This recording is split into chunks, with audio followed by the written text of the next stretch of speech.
أعوذ بالله من الشيطان الرجيم بسم الله الرحمن الرحيم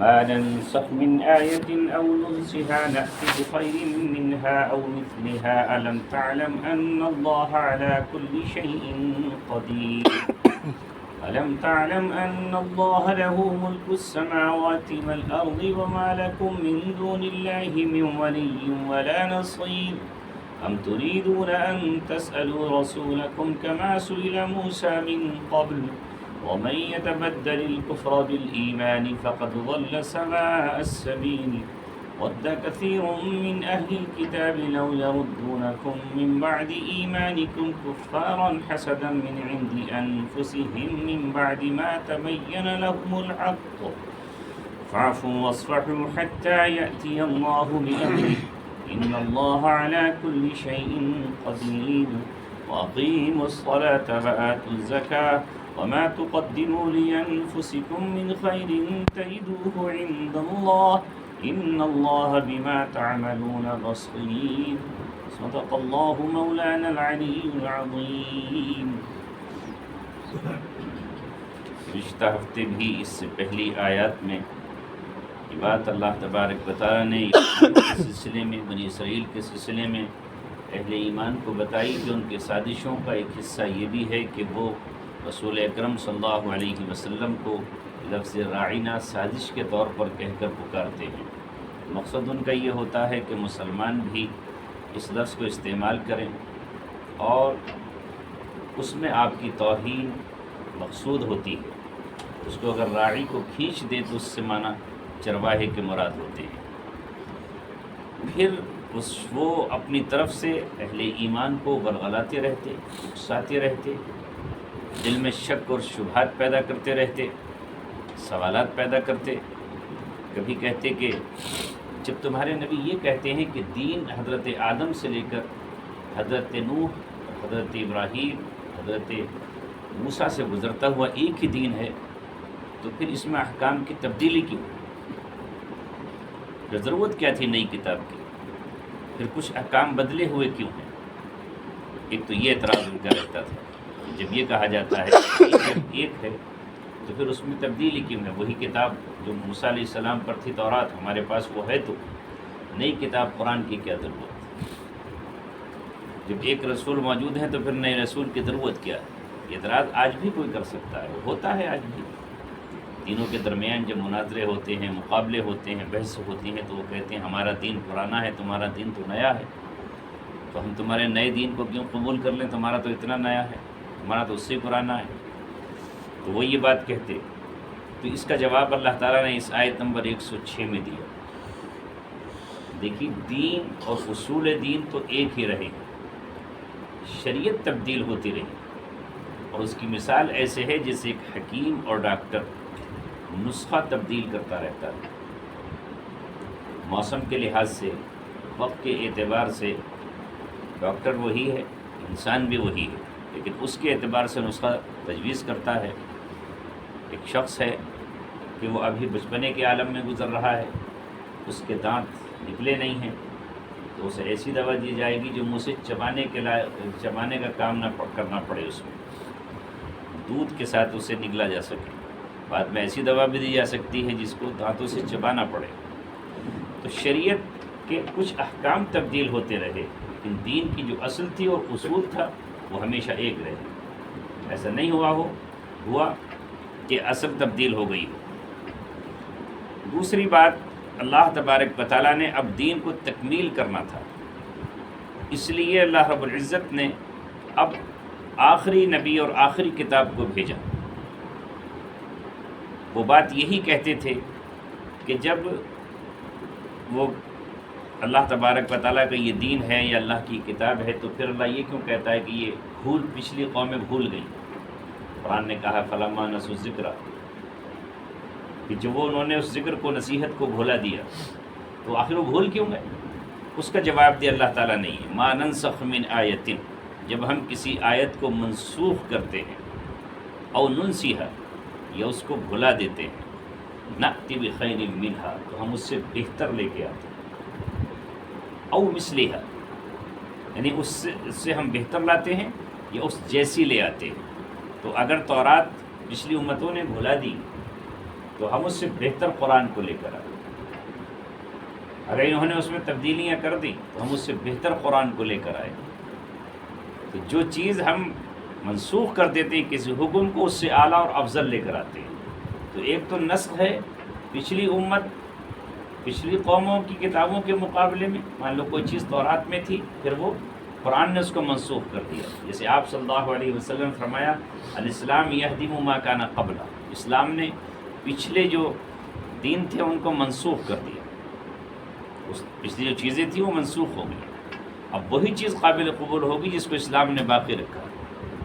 اور ایک نسخ ہے خود قرآن کے اندر، یعنی قرآن میں کوئی حکم پہلے آیا پھر وہ تبدیل کر دیا گیا.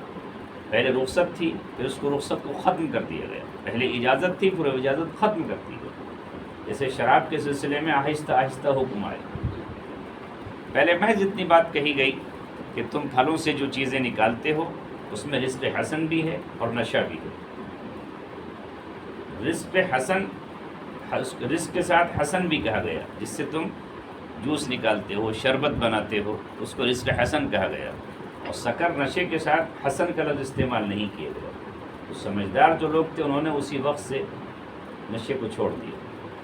اس کے بعد دوسرا جواب آتا ہے نشے کے سلسلے میں، جب سوال کیا گیا وَيَسْأَلُونَكَ عَنِ الْخَمْرِ وَالْمَيْسِرِ، وہ پوچھتے ہیں آپ سے شراب اور جوئے کے بارے میں.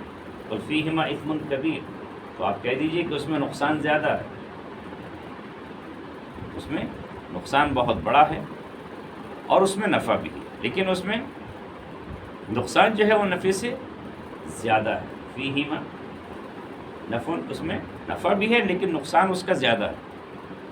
تیسری بات آتی ہے کہ لا تقربوا الصلاۃ وانتم سکارى، جب تم نشے کی حالت میں ہو تو نماز کے قریب مت جانا. حتی تعلموا ما تقولون، یہاں تک کہ تمہیں یہ پتہ نہ چل جائے کہ تم کہہ کیا رہے ہو. نہیں، اتنا نشہ اتر جائے کہ تمہیں پتہ چلنے لگے کہ تم بول کیا رہے ہو.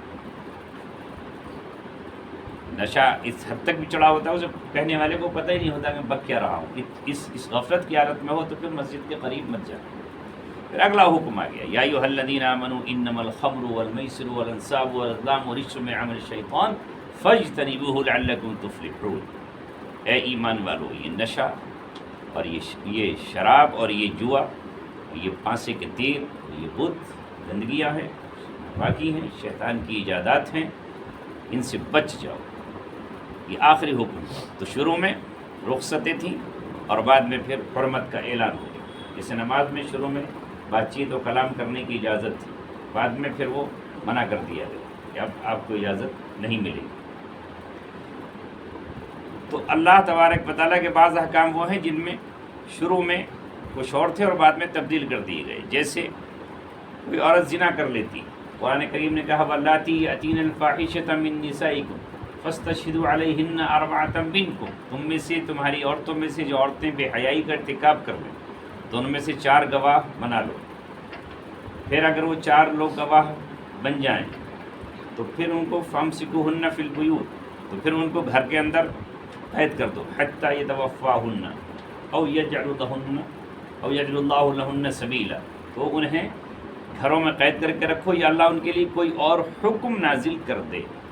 تو ان کے لیے حکم یہ تھا کہ یا تو وہ گھروں کے اندر بند رہیں گی، بالکل نظر بند کرتی جائیں گی، یا اللہ کوئی حکم جاری کر دے گا. پھر اگلا حکم آ گیا. اگلا حکم یہ آ گیا کہ اگر وہ شادی شدہ نہیں ہیں تو 100 کوڑے ان کے مار کے اور ان کو چھوڑ دیا جائے گا، اور اگر شادی شدہ ہیں تو پھر رجم کیا جائے گا. رجم کے سلسلے میں آیت نازل ہوئی تھی قرآن کی الشیخۃ والشیخۃ اذا زنایا فرجموہما، کہ شادی شدہ مرد و عورت جب زنا کر لیں تو ان کو رجم کرو. یہ آیت موجود تھی لیکن اس آیت کو پھر اٹھا لیا گیا، اسی کو نسخ کہا جاتا ہے. تو آیت اٹھا لی گئی لیکن حکم اس کا موجود ہے. اس پر بھی اختلافات چلتے ہیں. تو یہ نسخ کہلاتا ہے کہ حقیقتاً بھی نسخ ہوا. بعض آیتیں اٹھا لی گئی لیکن حکم موجود ہے، اور بعض آیتیں بھی موجود ہیں لیکن ان کا حکم اٹھا لیا گیا. اس طرح کی مثالیں بھی قرآن کریم کے اندر بھی موجود ہیں. تو یہ بات اللہ تعالیٰ کہہ رہا ہے پچھلی امتوں میں جو حکم تھے وہ ہم نے اس قرآن سے منسوخ کیے، یا قرآن کی ابتدا میں کوئی حکم تھا وہ بعد میں ہم نے منسوخ کیا، یا کوئی آیت تھی وہ ہم نے پھر وہ بھلا دی اپنے نبی کو، تو اب ہم اس سے بہتر لے آئے۔ آیت سے مراد اگر یہ آیت مراد ہے جو قرآن میں لکھی ہوئی، اور اگر آیت سے مراد ہے معجزہ، معجزے کو بھی آیت کہتے ہیں، تو پھر تو کوئی مسئلہ ہی نہیں ہے کہ ہم نے ایک معجزے کے بعد دوسرا معجزہ دکھا دیا۔ موسیٰ علیہ السلام کو کوئی معجزہ دیا تھا تو عیسیٰ علیہ السلام کو کوئی دوسرا معجزہ دیا، ہم نے حضرت نبی پاک صلی اللہ علیہ وسلم کو کچھ اور معجزہ دیا، ابراہیم علیہ السلام کو کچھ اور دیا، تو ہم ایک معجزہ بلاتے ہیں کسی کو، دوسرا اس کی جگہ پر لے آتے ہیں، ایک سے بڑھ کر ایک ہم لے آتے ہیں، تو اس میں کوئی اعتراض نہیں۔ الم تعلم ان اللہ علی کل شیء قدیر، تو کیا تو جانتا نہیں ہے؟ ہر اس شخص سے کہا جا رہا ہے جو قرآن پڑھ رہا ہو، بات خالی نبی پاک صلی اللہ علیہ وسلم سے نہیں، جو شخص بھی قرآن کو پڑھتے پڑھتے اس آیت پر پہنچے گا الم تعلم ان اللہ علی کل شیء قدیر، تو کیا تو جانتا نہیں، تجھے معلوم نہیں ہے، تجھے علم نہیں ہے، تجھے خبر نہیں ہے کہ اللہ ہر چیز پر قادر ہے؟ اس پر قادر ہے تو وہ کوئی بھی قانون لے آئے۔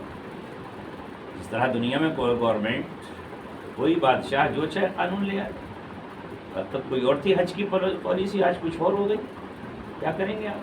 بادشاہ ہے، جب تک اجازت نہیں تھی صرف مکے اور مدینے میں جائیں گے عمرہ کرنے والے، اگر بدر میں بھی چلے گئے تو پاسپورٹ ضبط ہو جائے گا، نہیں جائیں گے آپ کہیں اور آج گھومو پھرو، لو ویزا لے کر کے پورے سعودی عرب میں گھومی، نئی پالیسی بن گئی، ٹورسٹ ویزا پہ جائیے اور کتنے عمرے کر لیجیے، کل نہیں تھی اجازت۔ تو جب ان زمین کے تھوڑے سے اختیار والے لوگوں کو حکم ہے تو اللہ تبارک و تعالیٰ ہر چیز پر قادر ہے، تو وہ جس طرح چاہے حکم دے، جس حکم کو چاہے اپنے دوسرے حکم سے بدل دے، جس ایک حکم کو واپس لے لے، وہ اللہ تبارک و تعالیٰ ہر چیز پر قادر ہے۔ یہ بات یہاں پر کہی گئی، اور پھر آگے کہا کہ یہ جو اعتراض کر رہے تھے یہ کرنے والے تھے تاکہ مسلمانوں کے دلوں میں شک پیدا ہو جائے کہ ضرورت کیا تھی نئی کتاب کی، ضرورت کیا تھی نئے رسول کی، جب پہلے سے ایک رسول موجود ہے۔ اور اس کی وجوہات یہ بھی ہوتی ہیں کہ جب بھی کوئی نیا رسول آئے گا، دیکھیے جب نبی سے امتیں دور ہوتی ہیں، جب نبی کا زمانہ ہوتا ہے تو نبی کی تعلیمات پر لوگ عمل کرتے ہیں، ان کی جو تعلیمات ہیں، ان کے جو اصول ہیں، ان کے بنائے ہوئے جو قوانین ہیں، ان کی جو سنتیں ہیں، ان کی جو اتباع ہے، ان کی جو شریعت ہے، اس پہ عمل ہوتا ہے۔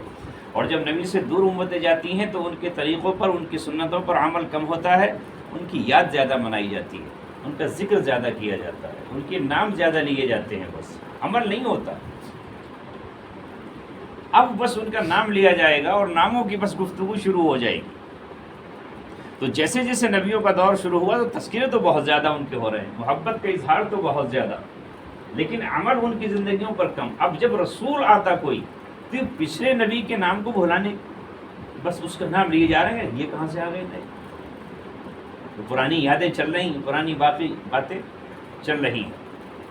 اگر آپ غور کریں گے تو ہے ایسا کہ نہیں، اس دور میں ہم جی رہے ہیں، آج نبی پاک صلی اللہ علیہ وسلم سے محبت کا اظہار تو بہت زیادہ ہے۔ شعر و شاعری پہ آپ چلے جائیے تو بس ادھر تو حضرت شاعر صاحب صبح سے لے کے شام تک شراب کے نشے میں دھت ہیں، صبح سے لے کے شام تک شراب کے نشے میں دھت ہیں، لیکن ان کی نعت اگر دیکھیں آپ تو عشق رسول میں ڈوبی ہوئی ہے۔ ارے واہ، کیا کہنے، یعنی ادھر وہ شام کو پی کر کے صبح تک ٹن ہے، ادھر دیکھو نے بیٹھ کر تو یہاں لڑکیوں کے ساتھ وہ ڈھولک بجا رہے ہیں اور خوب مناظرے ان کا وہ چل رہا ہے، قوالیاں چل رہی ہیں اور بیٹھے ہوئے کلب میں خوب وہ چل رہا ہے، اور وہاں جا کر کے مستی کے ساتھ رسول پاک صلی اللہ علیہ وسلم سے محبت کا اظہار کر رہے ہیں۔ عمل کے نام پر زیرو ہے، لیکن رسول پاک صلی اللہ علیہ وسلم سے محبت چل رہی ہے۔ اب ان سے جا کے کوئی یہ کہے کہ کتاب میں تو یہ لکھا ہوا ہے انما الخمر والمیسر، شراب حرام ہے، ناجائز ہے، اس پر یہ ہے۔ اگر اللہ کے رسول صلی اللہ علیہ وسلم کو دوبارہ زندگی مل جائے اور وہ اٹھ کے آ جائیں تو تمہارے تو 80 کوڑے تمہارے مار کے کمر سیدھی کر دیں گے تمہاری، تو حال یہ ہوگا ان کا، کیا ہوگا؟ تو یہاں یہ جو اعتراضات ہوتے وہ بھی اسی بنیاد پر ہوتی۔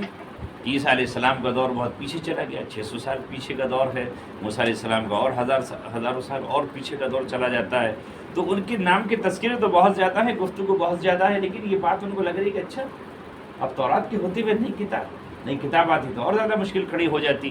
تو اب اللہ رب العزت کہہ رہا ہے الم تعلم ان اللہ لہ ملک السماوات والارض، کہ تو جانتا نہیں ہے کہ اللہ ہی کے لیے ہے زمینوں کی بادشاہت اور آسمانوں کی بادشاہت.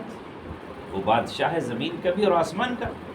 ایک رسول کے بعد دوسرا بھیجے، ایک پیغمبر کے بعد وہ دوسرا بھیج رہا ہے. بادشاہ تو وہی ہے نا. وَمَا لَكُم مِّن دُونِ اللَّهِ مِن وَلِيٍّ وَلَا نَصِيرٍ، اور تمہارے لیے اللہ کو چھوڑ کر نہ کوئی دوسرا ولی ہے اور نہ کوئی دوسرا مددگار. یہ لفظ کیوں کہا کہ نہیں ہے کوئی تمہارے لیے اللہ کو چھوڑ کر کوئی دوسرا مددگار اور دوسرا نصیر؟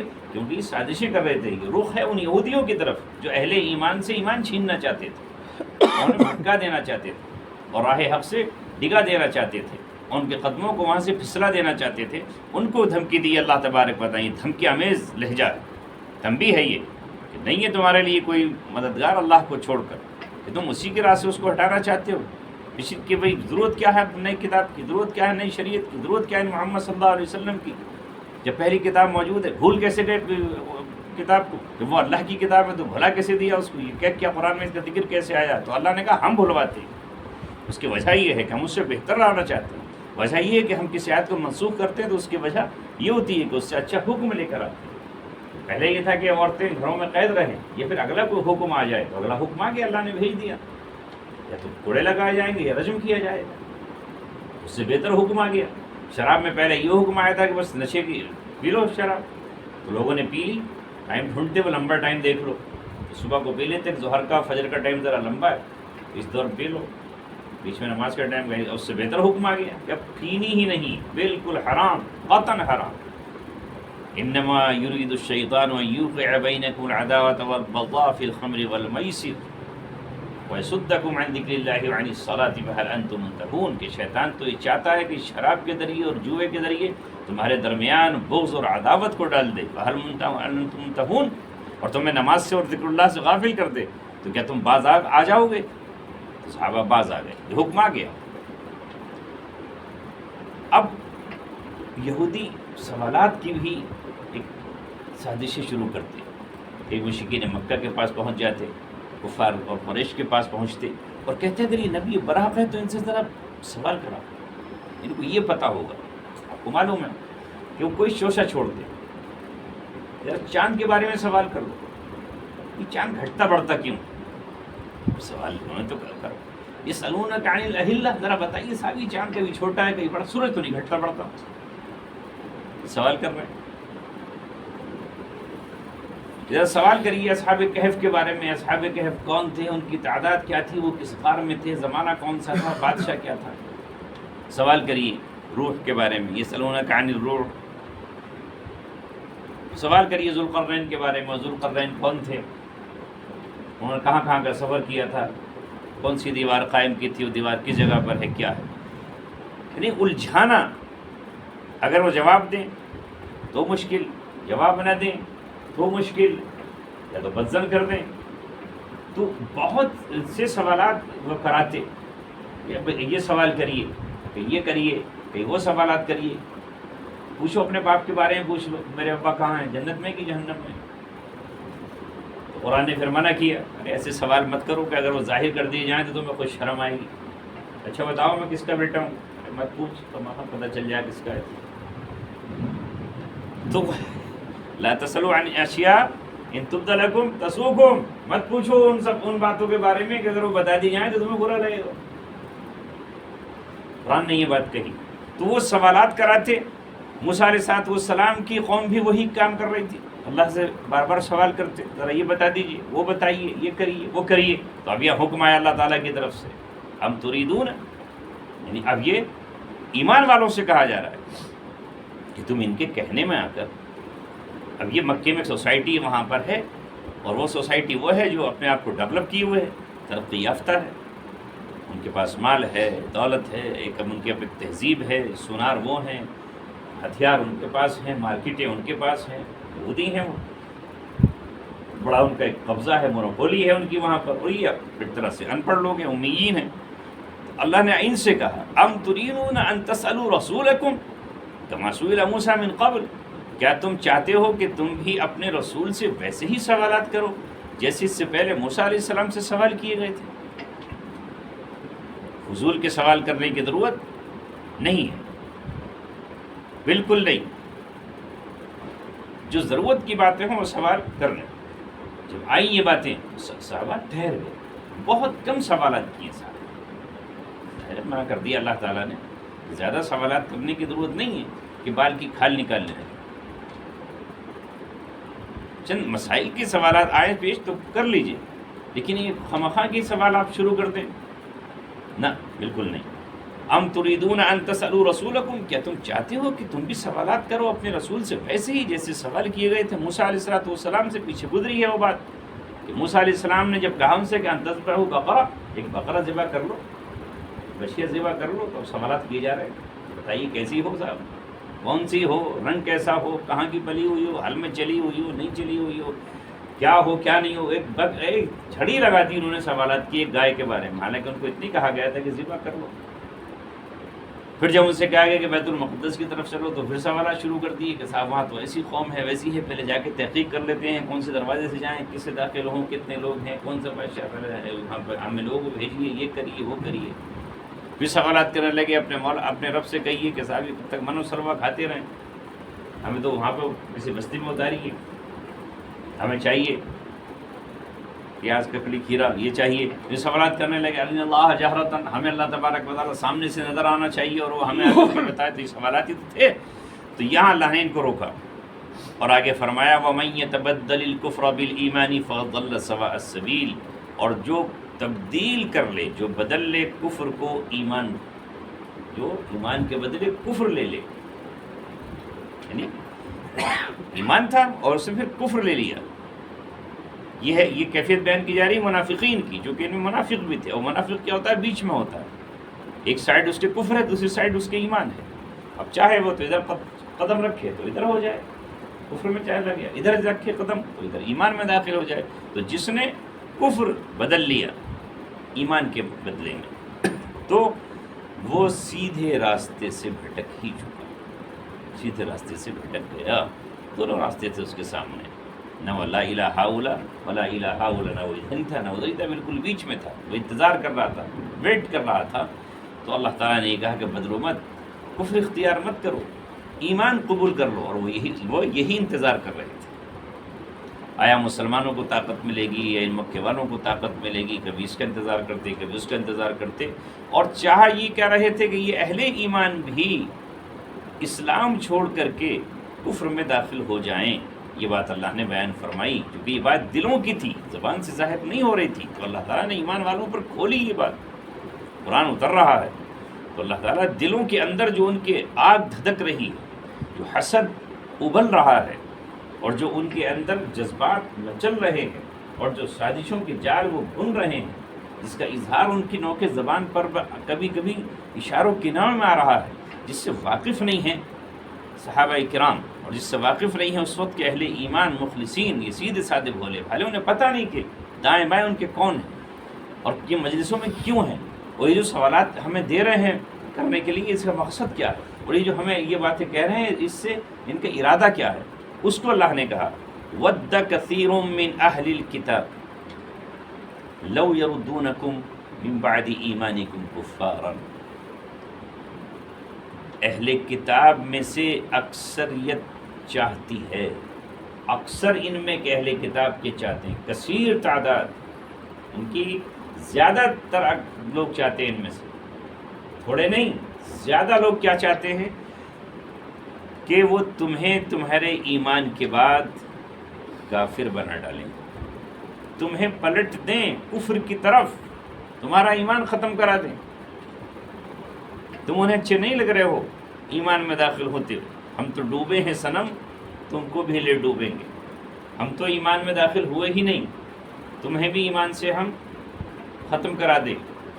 جیسا کہ میں نے آپ کے سامنے پولس اور سینٹ پول کی مثال بیان کی تھی، جو اس نے پوری عیسائیت کو کفر کے رنگ میں رنگ دیا، اور ایسی سازش رچی کہ اس وقت پوری عیسائیت اللہ تبارک و تعالیٰ کا جو دین صحیح تھا، عیسیٰ علیہ السلام اس کو لے کر آئے تھے، وہ شرک میں تبدیل کر دیا اس نے. اسی طرح یہ دین اسلام اب ان کے سامنے آیا، جیسے محمد صلی اللہ علیہ وسلم لے کر آئے تو وہ اس کے خلاف بھی وہی سمجھ رہے تھے. مگر فانوس بن کے جس کی حفاظت ہوا کرے، وہ شمع کیا بجھے جسے روشن خدا کرے. اس دین کی حفاظت کی ذمہ داری اللہ نے لے لی، اس کتاب کی حفاظت کی ذمہ داری اللہ نے لے لی، تو وہ اسے نہیں کر سکتے۔ اس میں ایک گروہ، ایک جماعت حق پر ہمیشہ قائم رہے گی۔ ایک بڑا اللہ تبارک و تعالیٰ کا فضل ہے، آپ صلی اللہ علیہ وسلم کے ذریعے سے یہ قیامت تک باقی رہنے والی ہے، یہ چلتا رہے گا، سازشیں بھی ہوتی رہیں گی، حالات بھی آتے رہیں گے، مگر یہ باقی یہاں پر رہے گا۔ تو اللہ تعالیٰ نے اپنی کتاب کے ذریعے کہا کہ ان میں کی اکثریت یہ چاہتی ہے کہ وہ تمہیں ایمان کے بعد تمہیں ایمان سے ہٹا دے۔ کیوں ایسا کرنا کیوں چاہتے ہیں؟ فائدہ کیا ہے ان کا؟ کوئی فائدہ نہیں۔ حسدا من عند انفسہم، صرف حسد کی بنیاد پر۔ حسد کرنے والے کا اپنا ذاتی کوئی فائدہ نہیں ہوتا، بس اسے تکلیف ہوتی ہے کہ یہ ایسا کیوں کر رہا ہے۔ دنیاوی ترقی کے اعتبار سے کوئی آدمی کسی سے حسد کرتا ہے تو وہی چاہتا ہے کہ بس یہ ختم ہو جائے، اس کے پاس جو نعمت ہے اس نعمت کا زوال ہو جائے۔ کوئی کسی کی صحت سے حسد کرے، کوئی کسی کے مکان سے حسد کرے، کوئی کسی کے کاروبار سے حسد کرے، کوئی کسی کے حسن و جمال سے حسد کرے، کوئی کسی کی اولاد سے حسد کرے، اور اس کے بغض اور حسد میں وہ اس کے خلاف سازش کرے، تو اس کا کیا مقصد ہوتا ہے؟ کچھ بھی نہیں، اسے تو مل نہیں جائے گی وہ چیز۔ تو ایسے ہی یہ وہ نعمت جو اللہ تعالیٰ نے تم کو عطا کر دی، ایمان کی نعمت، رسول اکرم صلی اللہ علیہ وسلم پر ایمان لینے کی نعمت، یہ اس سے محروم ہوئے، اور محروم صرف اس بنیاد پر ہوئے کہ وہ دوسرے خاندان سے آ گئے، تو اب یہ چاہتے ہیں کہ تم بھی ان کی طرح محروم ہو جاؤ۔ ابلیس کو کیا رہا؟ ابلیس نے یہ دیکھا کہ جب میں ذلیل ہو چکا، راندہ درگاہ ہو چکا، میں خوار ہو چکا، اللہ تعالیٰ نے مجھے گلے میں وَإِنَّ عَلَيْكَ لَعْنَتِي، اور تجھ پر جو ہے میری لعنت کا طوق ہے الی یوم الدین، قیامت تک کے لیے، تو جب میں لعنت زدہ ہوں تو پھر میں تیرے بندوں کو بھی اپنے پیچھے لگاؤں گا۔ یہی تو اس کا جھگڑا ہے، اس کے علاوہ تو اور کچھ نہیں ہے۔ اسے باقی کیا ملے؟ کچھ بھی نہیں۔ جہنم میں جائے گا تو تنہا کیوں جاؤں؟ ایک خلق کثیر کو اپنے ساتھ لے کر جاؤں، جنات میں سے بھی اور انسان میں سے بھی۔ میں جلوں گا تو اور بھی میرے ساتھ جلیں گے، میں ڈوبا ہوں تو اوروں کو میں کروں گا، اس لیے تو بیٹھا ہے، وہ مہرت دے لی اس نے۔ تو یہاں بھی اللہ نے فرمایا حسدا من عند انفسہم، یہ حسد کی وجہ سے ایسا کر رہے ہیں۔ من بعد ما تبین لهم الحق، اس کے بعد کہ حق ان پر واضح ہو چکا ہے، حق آ چکا ہے، جانتے ہیں کہ دین اسلام جو اس حقیقت میں یہ حق ہے، انہیں معلوم ہے کہ کتاب آخر حق ہے، انہیں معلوم ہے کہ محمد صلی اللہ علیہ وسلم پیغمبر حق ہیں، تو اس حق کو جاننے کے بعد ایسا کر رہے ہیں، گمراہیت میں نہیں کر رہے، انجانے میں نہیں کر رہے۔ اب جب یہ ایسا کر رہے ہیں تو ظاہر ہے کہ پھر سامنے سے کھل کے بات یہ آ گئی، تو اب اہل ایمان اور صحابہ کو جوش تو آئے گا، اچھا نمٹ لیتے ہیں ان سے۔ اتنے بڑا سازشی ٹولہ ہے، اور اتنے خبیث ٹولہ ہے، اور اتنے بدبخت ہیں یہ، اور اتنے کھلے ہوئے دشمن سے نمٹ لینے کے اللہ نے کہا نہیں۔ آگے فون حکم آیا فاعفو واصفحوا، عفو درگزر کرنا ہے، عفو واصفحوا معاف کرنا ہے۔ ابھی سے الجھنا نہیں ہے۔ فاعفو کے معنی آتے ہیں رسی چھوڑ دو، رسی کو لمبا چھوڑ دو۔ اس داڑھی کے سلسلے میں اللہ کے رسول نے کہا نا قص الشارب وعفو اللحى، داڑھی کو چھوڑ دو، اسی سے عفو آیا، اسے چھوڑو، اسے اپنے حال پہ چھوڑ دو، مونچھوں کو قص چھوٹا کرو، کتروا دو۔ تو یہاں بھی وہی لفظ ہے وعفو، چھوڑ لمبی چھوڑ دو ان کی رسی، کچھ مت کہو، کیونکہ ابھی تمہارا معاملہ چل رہا ہے کن سے؟ قریش مکہ سے، کفار مکہ سے۔ باہر والا جو دشمن ہے وہ تمہارے سامنے اس سے ٹکراؤ ہو رہا ہے، کیونکہ مدینہ میں بدر کے بعد ہی یہ صورت نازل ہو رہی ہیں، تو ابھی ان سے ٹکراؤ ہے، ابھی اندرون ان سے بھیڑنا نہیں ہے، یا ان کو درگزر چھوڑو، جوش میں نہیں آنا ہے، ابال میں نہیں آنا ہے، یہ فوراً نہیں کہ پہنچ جاؤ، پوڑو گرے وہاں رستے میں جھڑپ شروع کر دو۔ دیکھیے اسلام کا نظام، سب کچھ ہوتے ہوئے، اور جن سے کہا جا رہا ہے وہ اوس و خزرج ہیں، اور مکہ سے ہجرت کرنے والے مسلمان ہیں، اور یہ سب وہ لوگ ہیں جو جنگجو قبائل ہیں۔ یہ تاریخ بتاتی ہے کہ یہ اتنے جنگجو ہیں کہ ان پر کبھی ایران بھی حکمرانی نہیں کر سکا ہے۔ یمن اور شام وغیرہ اور عراق کے علاقے تو انہوں نے فتح کر لیے ہیں، مگر یہ حجاز کا علاقہ وہ فتح نہیں کر پائے، دونوں سپر پاور طاقت ہیں، یہ اتنے بڑے جنگجو ہیں۔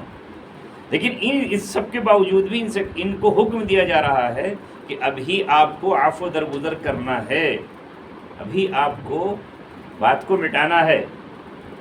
یہ وصفحوا کے معنی مٹانے کے آتے ہیں، ابھی مٹانا ہی ہے، کوئی بات پیدا بھی ہو رہی تو چھوڑو، درگزر کر کے نمٹ جاؤ۔ کب تک؟ حتی یأتی اللہ بامرہ، یہاں تک کہ اللہ اپنا حکم لے آئے. ابھی حکم آگے آئے گا، اللہ بھی حکم لے آئے. اللہ اپنی ذلت کا فیصلہ کرے گا. بنو قریظہ کے حق میں کچھ فیصلہ ہونے والا ہے، بنو نذیر کے بارے میں کوئی فیصلہ ہونے والا ہے، بنو قینقاع کا کوئی فیصلہ ان کے حق میں ہوگا. تو آگے چل کے کیا ہونا ہے؟ ابھی تو رسول اللہ صلی اللہ علیہ وسلم نے حکمت عملی کے طور پر ان سے معاہدہ کیا ہوا تھا وہاں کہ ادھر قریش سے ٹکراؤ. ابھی آ کر بیٹھے ہیں برابر کے قبائل سے، تو ان سے معاہدہ ہو چکا تھا وہاں. تو اب سارے صحابہ کو سمجھا جا رہا ہے، جب یہ بات آئی ہوگی سامنے کہ یہ جو سب کچھ کر رہے ہیں، کیا کیا کچھ نہیں کریں گے، ہم سے ہمارا ایمان چھین لیں گے اور یہ سب کچھ کر لیں گے. تو ان حالات میں بھی جبکہ وہاں پر ایک اسلامی ریاست قائم ہو گئی ہے، ایک اسلامک اسٹیٹ قائم ہو چکا ہے وہاں پر، پھر بھی کہا جا رہا ہے کہ آپ کو ابھی اشتعال میں نہیں آنا ہے، جذبات میں نہیں آنا ہے، بھڑکنا نہیں ہے. ایمان چھیننے کی سازشوں کے باوجود بھی حتی یاتی اللہ بامرہ، کہ اللہ اپنا فیصلہ سنائے. وہ فیصلہ اللہ اپنا سنائے گا، اور اس کے لیے قرآن آئے گا. ابھی اور آیتیں آئیں گی، یہ تو آنی ہے، یہ تو ابتدا ہو رہی ہے یہی. اور آگے آیت آ رہی ہے.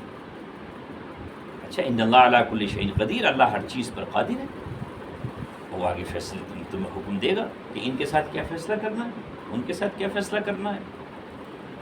ابھی تو ان سے نمٹنا ہے خارجی باہر والوں سے، یہ اندرون کا معاملہ ہے، اور یہ تمہارے بالکل اندر کے والے لوگ ہیں، ان سے معاملہ کرنا ہے. پھر آگے دیکھیے حکم آتا ہے. ابھی حکم آیا نا، یہ تو حکم آیا کہ یہ تو ادھر سے ان سے یہ معاملات ایسے نپٹانے، ان کے چلنے دین باتوں برداشت کرنا ہے، انگیج کرنا ہے، انداز کرنا ہے، بالکل چھوڑنا ہے. وَأَقِيمُوا الصَّلَاةَ وَآتُوا الزَّكَاةَ، تمہیں اب یہاں دو چیزیں انجام دینی ہے. جب دشمن تمہارا یہ سازشیں کر رہا ہو تو ان سازشوں کا توڑ کیا ہے؟ توڑ ہے وَأَقِيمُوا الصَّلَاةَ، نماز کو قائم کرو. اقامت الصلاۃ، سسٹم نماز کا، نظام صلاۃ کو قائم کرو، نماز قائم کریں. دوسرا وآتوا الزکاۃ، اور زکوٰۃ کا نظام قائم کرو. نماز اللہ سے مسلسل رابطہ، زکوٰۃ مسلسل حقوق العباد کی ادائیگی. اب ظاہر ہے کہ جب زکوٰۃ وہ لیئر ہے تمہاری جو غریبی کی ریکھا سے نیچے رہتے ہیں، اس کو اوپر اٹھاؤ تاکہ یہ جو مفلسی ہے یہ ختم ہو. تمہارے مالدار غریبوں پہ خرچ کریں، یہ کچھ مالدار ہو. تو دونوں ان چیزوں کو تمہیں قائم کرنا، یہ دو پلر کھڑے کر دو، ان دونوں کو کھڑے کر دینا. ادھر نماز قائم کرنا ہے اللہ تبارک و تعالیٰ سے. اب نماز میں روحانیت تمہاری بڑھتی چلی جائے گی. 5 وقت نماز ادا کریں، اجتماعیت کے ساتھ اس کو ادا کرتے رہیں، جمعہ اور جماعت کا قیام چلتا رہو، اور ادھر زکوٰۃ کا نظام تمہارا چلتا رہے. اور یہی بات، یہ تو یہاں تو مدینے میں ریاست قائم ہو گئی ہے، امیر بھی متعین ہو گیا ہے.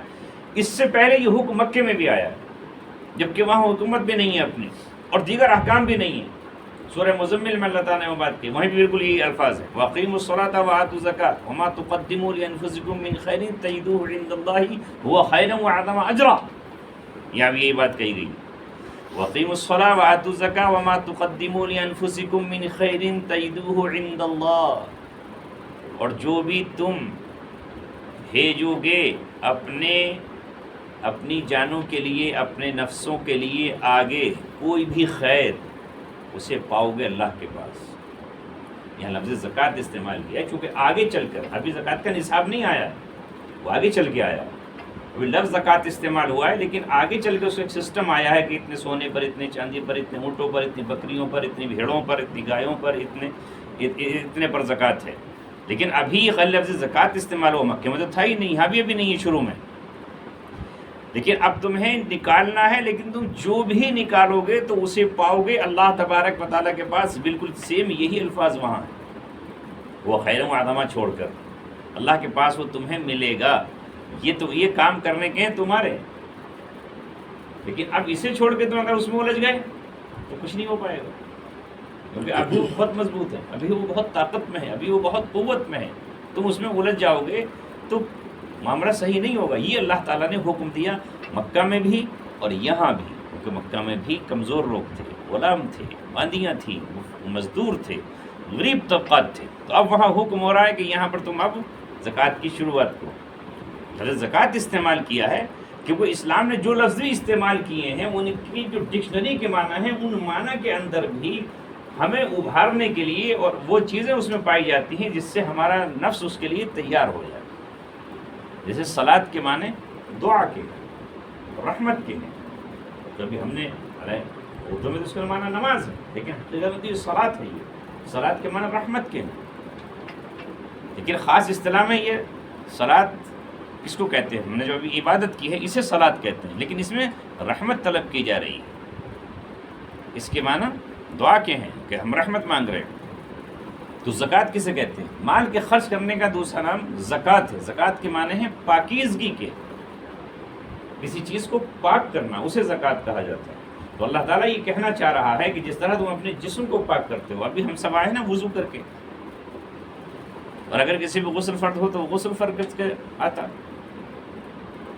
جمعے کی نماز میں گیا آج جمعے کی نماز پڑھنے کے لیے، تو وہاں پر کبوتر نے اتنی زبردست بیٹ کی ہوئی تھی، میں نے یوں پیر رکھا تو پھٹ پیر پڑا میرا، بھاگا ایڑی اٹھا کر کے. وہ پھر میں نے جا کے وہ غسل خانے میں پیر دھویا، پھر جا کے نماز پڑھی. تو پاک کیا نا پیر کو. تو بغیر پاکی کے نماز ہی نہیں ہوتی. ایسی کھڑا ہو جائے اور ایسے چل پڑے تو کئی سبزی خراب ہوتی. تو جیسے جسم کو آپ پاک کر رہے ہیں نماز کی ادائیگی کے لیے، کلی کر کے آ رہے ہیں، ناک میں پانی ڈال کر آ رہے ہیں، تو اسی طرح آپ کو مال بھی پاک کرنا ہے. اور وہ پاک کیسے ہوگا؟ یہ پانی سے جسم پاک ہو رہا ہے، ان حصوں کو دھونا ہے آپ کو تو پاک ہوگا. پورے جسم کو دھونا ہے تو پاک ہوگا، ناپاکی لگتی تو پاک ہوگا. زکوٰۃ کی شکل یہ کہ یہ مال ان غریبوں کو آپ کو دینا ہے تو آپ کا مال پاک ہوگا، ورنہ آپ کا مال پاک ہی نہیں. ناپاک کے لیے گھوم رہے ہیں، ناپاک استعمال چل رہا ہے، پاک تو ہے نہیں ہو. اگر یہ نصاب آپ کے پاس آ گیا تو حقیقتاً تو ہر حال میں آپ کو وہ فرضی ہو گیا. تو کہیں وہ پاک کرنا واجب ہو جاتا ہے، کہیں پاک کرنا جو ہے فرض ہو جاتا ہے، کہیں پاک کرنا وہ نفلی اس کی حیثیت ہے. اب ادھر تو بڑی سمجھ میں خوب آ گیا ہمارے، یہ والی پاکی تو سمجھ میں خوب آ جاتی ہے. یہاں تو بال کی کھال کھینچ کے ڈال دے گا، لیکن یہ مال والی جو پاکی لفظ زکوٰۃ ہے یہ سمجھ میں نہیں آ رہا مسلمانوں کو، اور دوسری چیزوں میں پڑے ہوئے ہیں. ذرا سی بات میں لے کر کے ہم کہیں اشتعال انگیزی میں آ جاتے ہیں، کہیں کسی اور چیز میں لے کر کے ہم آ جاتے ہیں. یہ ان پر بہت زیادہ قرآن کو اس انداز میں پڑھنے کی ضرورت ہے، دھیان کرنے کی ضرورت ہے. قرآن ہم کو حکم کیا دے رہا ہے؟ ان اللہ بما تعملون بصیر، بے شک اللہ تبارک و تعالی دیکھ رہا ہے جو تم کر رہے ہو. اب یہ اللہ تعالیٰ جو حکم دیتا ہے اس کے بعد کو اپنی صفت لاتا ہے. یہ اللہ کا ایک انداز ہے قرآن میں کہ جب وہ کسی عمل کی بات کرتا ہے تم سے کہ تم یہ کرو ایسا کرو، اس کے بعد وہ صفت لے کر آئے گا کہ جو کچھ تم کر رہے ہو، جو تم عمل کر رہے ہو، وہ اللہ کی نگرانی میں ہوتا ہے، اللہ دیکھ رہا ہے. کیونکہ انسان چاہتا ہے نا کہ مجھے کوئی دیکھے، اسے پتہ چلنا چاہیے کہ میں جو محنت کر رہا ہوں. اب آدمی دنیا میں سیاسی اپنے رہنماؤں کے لیے محنت کرتا ہے تو چاہتا ہے کہ ان کی نظر پڑ جائے. جب کوئی سیاسی لیڈر گزرتا ہے کہیں سے کسی پارٹی کا تو لوگ وہاں بینر لگاتے ہیں اپنے، اور پھر نیچے لکھا ہوتا ہے سوجنیہ سے فلاں، من جانب فلاں فلاں فلاں. کیوں؟ بھائی وہاں کے پارشد ہیں، وہاں کے ایم ایل اے ہیں، وہاں کے ایم پیز ہیں، وہاں کے ورکرز ہیں، یہ سب اپنی اپنی جانب سے جو ہے ہورڈنگس لگائیں گے، بینرس لگائیں گے، یہ لگائیں گے، وہ لگائیں گے. روپیہ خرچ کرتے ہیں، ہزاروں روپیہ خرچ ہوتا ہے، اس میں لاکھوں روپیہ خرچ ہوتا ہے. آپ دیکھیں یہاں پر اگر کہیں پر گورنمنٹ ہوتی ہے تو پھر تو کیا کہنے، پورا شہر پٹا ہوا ہوتا ہے. اس لیے تاکہ جو ہمارا لیڈر یہاں سے گزرے گا، جو ٹاپ موسٹ لیڈر ہے ان کا، اس کو پتہ چلے کہ یہاں پر فلاں نے محنت کی، یہ ہمارا ورکر ہے، یہاں پہ نظر پڑ جائے. اور ہر شخص اسٹیج کے سامنے آنے کی کوشش کرتا ہے، ہر شخص اسٹیج کے سامنے آنے کی کوشش کرتا ہے، کسی صورت سے ان کی نظر ہم پہ پڑ جائے تاکہ انہیں پتہ چلے ہمارے ورکر. میں نے ایک زمانے تک ویلکم میں امامت کی ہے، تو وہاں ایک ساتھ مل جاتے ہیں، کبھی کبھی شادیوں میں مل جاتے ہیں، رات بھی عقیقے میں مل جاتے ہیں. کسی زمانے میں انہوں نے الیکشن لڑ لیا ہوگا ممبری کا. وہ جب کبھی ملتے ہیں تو ایک ہی ذکر کرتے ہیں کہ بھائی میں وہ واحد شخص ہوں کہ مجھے ملائم سنگھ نے اسٹیج سے نام لے کے بلایا. رات وہ یہی ذکر کر رہے تھے کہ دوسرے لوگوں نے بلا کے پوچھا کہ صاحب یہ کیا کہہ رہے تھے؟ میں نے کہا وہی بات کہہ رہے تھے جو ہر مجلس میں کہتے ہیں. تو آپ حساب لگائیے کہ ان کو کتنا فخر ہے کہ مجھے ایک بار انہوں نے نام لے کے بلایا تھا. اللہ تبارک و تعالیٰ یہاں یہ کہہ رہا ہے ان اللہ بما تعملون بصیر، جو کچھ تم عمل کر رہے ہو اللہ تبارک و تعالیٰ کی اس پر نظر ہے. تم کچھ لگاؤ یا مت لگاؤ، کہو یا نہ کہو، وہ وہاں سے اللہ تبارک اس کو پتہ ہے کہ تم نے کیا کیا. آپ نے رات کے اندھیرے میں، دن کے اجالے میں، کسی کو بغیر نام لیے ہوئے، ہورڈنگس لگائے ہوئے، بغیر بینر کے، بغیر جھنڈے کے، بغیر رسید کے، بغیر پوسٹر کے، بغیر کسی اعلان کے، بغیر کسی اس کے، اگر کسی کی آپ نے کہیں بھی مدد کی ہے، اللہ کو پتہ ہے کہ آپ نے 1 روپیہ 2 روپیہ جو بھی خرچ کیا ہے، جو بھی آپ نے کام کیا ہے، وہ اللہ کو خبر، اور اللہ تبارک و تعالیٰ اس کا بدلہ آپ کو عطا کرے گا. یہ ہے اللہ تبارک و تعالیٰ کی شان. تو اب مومن کے لیے آسان ہو جائے گا نا کام کرنا نیک عمل کو، مشکل ہے کیونکہ اس کا رب اس کو دیکھ رہا ہے، وہ اس کے اپنے رب کے لیے کر رہا ہے. انشاءاللہ وہ تفصیل تو اور آگے تک بھی تھی، لیکن وقت نے اپنا ہمارا ساتھ نہیں نبھایا، اس لیے اللهم صل على محمد وعلى آل محمد كما صليت على إبراهيم وعلى آل إبراهيم إنك حميد مجيد. ربنا ظلمنا أنفسنا وإن لم تغفر لنا وترحمنا لنكونن من الخاسرين.